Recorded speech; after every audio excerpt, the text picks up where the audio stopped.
तो है ना, पहले क्या रहता था? पहले तो इस पे मुझे वो प्रेशर देना पड़ता था। ये लेफ्ट लेग का ही प्रॉब्लम लेफ्ट है, घुटने तो पर ऐसे ऐसे करके मुझे चलना ही पड़ता था, ऐसे करके।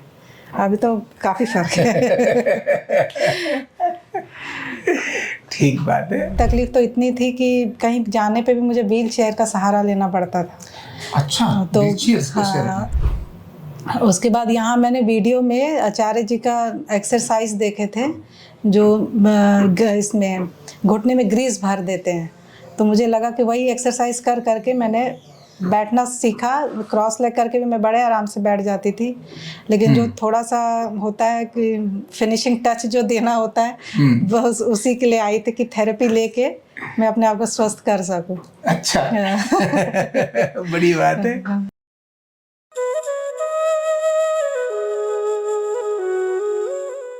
2334 श्रीमती रचना श्रीवास्तव। मैं हमेशा से एक बात कहता हूं कि तकलीफ जब होती है और कहीं समाधान नजर आता है तो दूरियां खत्म हो जाती हैं, डिस्टेंस खत्म हो जाती है। फिर उसके बाद दिल्ली के अंदर हो या देश में या देश के किसी कोने में या दुनिया के किसी कोने में भी अगर हो, तो दूरियां खत्म हो जाती हैं जब हमें कहीं आशा की किरण नजर आती है। और घुटना एक ऐसी बीमारी है जो घर घर की बीमारी है। इसके दर्द को जिसको हो जाता है सिर्फ वही जानता है। बाकी लोग खड़े हो सकते हैं, लेकिन भुगतना तो खुद ही पड़ता है। तो एक ऐसी ही आपके साथ शेयरिंग मैं आपके साथ कराऊंगा। पूरी शेयरिंग भी सुने, परिचय भी कराएंगे और साथ में अपना विषय भी रखेंगे। रचना जी जी परिचय भी कराएंगे। मेरा नाम रचना श्रीवास्तव है। मैं रांची झारखंड से यहाँ आई हूँ।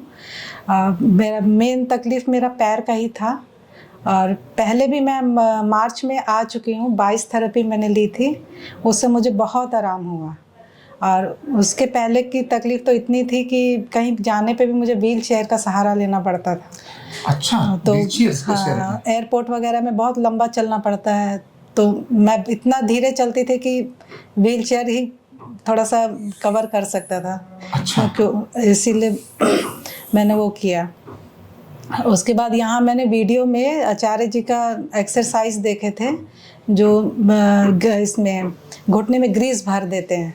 तो मुझे लगा कि वही एक्सरसाइज कर करके मैंने बैठना सीखा। क्रॉस लेग करके भी मैं बड़े आराम से बैठ जाती थी, लेकिन जो थोड़ा सा होता है कि फिनिशिंग टच जो देना होता है, बस उसी के लिए आई थी कि थेरेपी लेके मैं अपने आप को स्वस्थ कर सकूं। अच्छा। बड़ी बात है ना। और आपके श्रीमान जी हैं जो अपने झारखंड हाई कोर्ट के माननीय न्यायाधीश हैं, तो मैं चाहूँगा कि वो भी इस विषय पर अपना कुछ विषय रखें, है ना।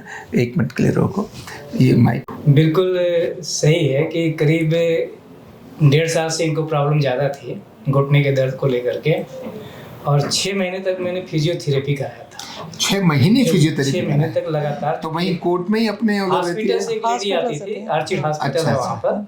तो हॉस्पिटल से आती थी, वहाँ से लोग भेजते थे, घर पर ही होता था। लेकिन 6 महीने लगातार हुआ। तो ये था कि जब तक जाड़े भर हुआ तब तक तो आराम रहता था जब तक हो रहा है, लेकिन जो ही फिजियोथेरेपी बंद हुई फिर वो अपने पुराने डरे पर आ जाता था। मतलब ये नहीं होता था कि उसके करने से कोई परमानेंट एक सोल्यूशन मिले। तो आदमी कराता तो इसीलिए फिजियोथेरेपी की उसके बाद से सही हो जाएगा, वो अपनी जगह पर आ जाएगा, जो भी हमारी कमियां हैं बॉडी की। तो वो रिस्पॉन्ड नहीं मिला। तो इन्होंने जब देखा आपका प्रोग्राम यूट्यूब पर, तो हमको भी दिखाया, हम भी देखे। तो हम लोगों को लगा कि जो अपने से करने से इतना इनको प्रॉब्लम सॉल्व हो रहा है। जस्ट फिजियोथेरेपी कराने के बाद, मतलब जनवरी में इनका खत्म हो रहा है, फरवरी में ये देख रही हैं आपका प्रोग्राम, जब नहीं ठीक हो रहा था तो उसके बाद इनको आराम हुआ। तो कब जाएंगे, तो हमको तो मई जून में छुट्टी होती है। तो उस समय हम स्पेशली 10 दिन का छुट्टी लेकर के मार्च में आए आपके यहाँ। तो उस समय हम लोगों ने 22 थेरेपी इनको दिलाया, तो काफ़ी आराम हुआ उसमें। तो फिर ये हुआ कि भाई अब जब मई जून में छुट्टी होगा तो इनको दोबारा से कंप्लीट जो है एक बार थोड़ा सा ज़्यादा, आप भी बोले थे ज़्यादा थेरेपी देने से परमानेंट कुछ व्यवस्था हो जाएगा उसका। और इसके बाद तो इनका अपना करने का है, क्योंकि ये रोग ही ऐसा है कि ये नहीं कर सकते कि आज यहाँ से गए तो बस तुरंत ठीक हो गए। इसमें तो ठीक रखने के लिए काम करना, ठीक रखने के लिए भी करना पड़ेगा, एक्सरसाइज करना पड़ेगा। मेन परहेज है, परहेज रखिए और एक्सरसाइज कीजिए नियम से।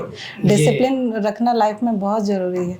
अच्छा, हम लोगों को अनुभव हुआ इसका, और हमारे यहाँ से जाने के बाद कुछ हमारे मित्रगण और कलीग्स लोग भी पूछे कि भाई कहाँ गए थे, तो हमने रेफरेंस दिया आपका, कुछ लोग उसमें से आए भी। लेकिन ये है कि वाइड स्प्रेड हुआ है, अभी भी बहुत से लोग, चूँकि समय अभाव कारण नहीं हो पा रहे हैं, लेकिन बहुत से लोगों को ये तकलीफ़ें हैं, इस तरह की या अन्य प्रकार की तकलीफ़ें हैं, क्योंकि अब लोगों को धीरे धीरे ये विश्वास होते जा रहा है कि नहीं, इस थेरेपी में भी अच्छा प्रभाव है और उसको हम बिना किसी साइड इफेक्ट लिए अपने दिलो दिमाग पर दवा के बोझ का उसको ट्रीटमेंट दे सकते हैं। इस वजह से उस पद्धति से हमको ये पद्धति ज़्यादा सूट करेगी, क्योंकि हमको ज़्यादा कोई डायग्नोसिस और मेडिकल उसमें नहीं जाना पड़ेगा, बल्कि स्वतः के प्रयास से हम अपने आप को ठीक कर सकते हैं। ठीक बात है, नेचुरली व्यक्ति का अपना ठीक हो जाता है। ठीक बात है। तो बहुत महत्वपूर्ण आपने जज साहब ने और अपना विचार ये रखा है सच में। और क्योंकि आजकल ये घर घर की बीमारी है, तो देवी जरा चल के दिखा दो पहले से क्या फर्क है, अभी थोड़ा ये तो पता चल जाए, है? तो है ना, पहले क्या रहता था? पहले तो इस पे मुझे वो प्रेशर देना पड़ता था। ये लेफ्ट लेग का ही प्रॉब्लम है, घुटने तो पर ऐसे ऐसे करके मुझे चलना ही पड़ता था, ऐसे करके। अभी तो काफी फर्क है। ठीक बात है।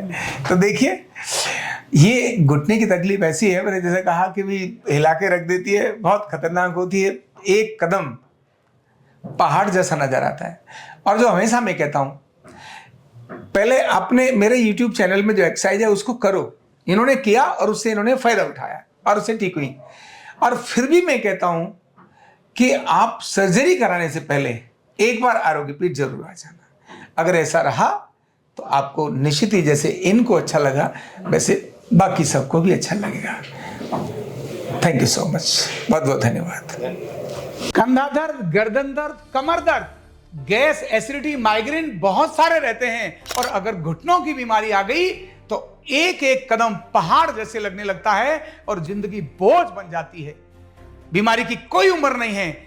आरोग्य पीठ लाया है बिना दवा, बिना साइड इफेक्ट के इतनी भयंकर बीमारियों को रिवर्स करने का जबरदस्त तरीका, वेलनेस न्यूरोथेरेपी। तो देर किस बात की, अभी फोन उठाओ, कॉल करो और अपने रोगों से, अपनी बीमारियों से परमानेंट छुटकारा पाओ।